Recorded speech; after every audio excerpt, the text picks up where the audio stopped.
Hi, Jill again. I thought today I would show you my worst unfinished dollhouse. It's a Beacon Hill dollhouse and I've had it for 17 odd years, and I started off as a 17th century house and it's slowly morphed into a steampunk house.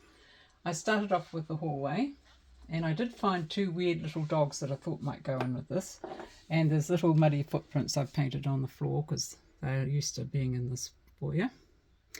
And while it was still a fairly old house in my mind, I did make this settle, and it's got a transferred picture on the back in wood.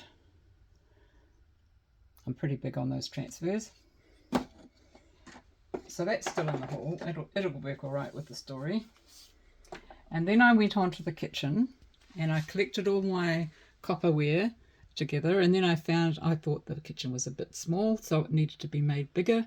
So I put an addition on the side, and that has to be finished off because I'm doing all the wiring from the roof of that kitchen extension, so it's not quite finished yet. And then while I was doing this, I got on to making little old telephones. Got one in the kitchen, I've got one in the hallway, and this is probably going to be in the lounge. Now, my grandmother had one of these, and you used to ding something on the top and then you'd go, "Operator, can I have line 8? And then everybody from 1 to 8 would listen in. That's the way it went. Now, the next room I started doing was the bathroom. And I made a copper bath out of cardboard and a fairly heavy wooden base. Painted it copper.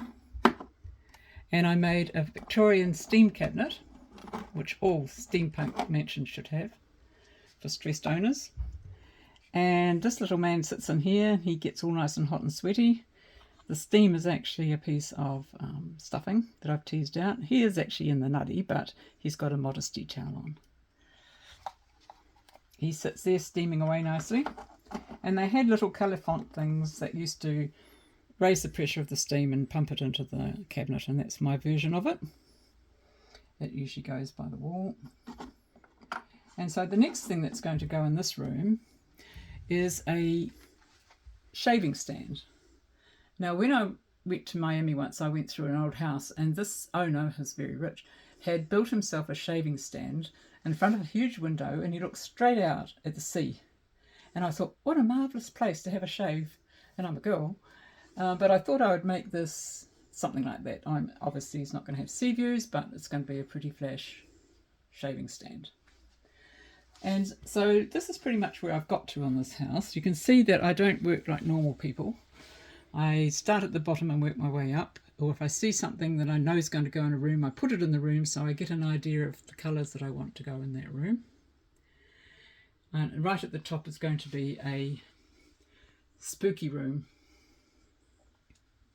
The grandchildren are quite intrigued about how that's going to look. And so then, because today was a club day at Lower Hutt Miniature Makers, I haven't done much of the bookends, but I promise you that I will show you where I'm up to with those tomorrow.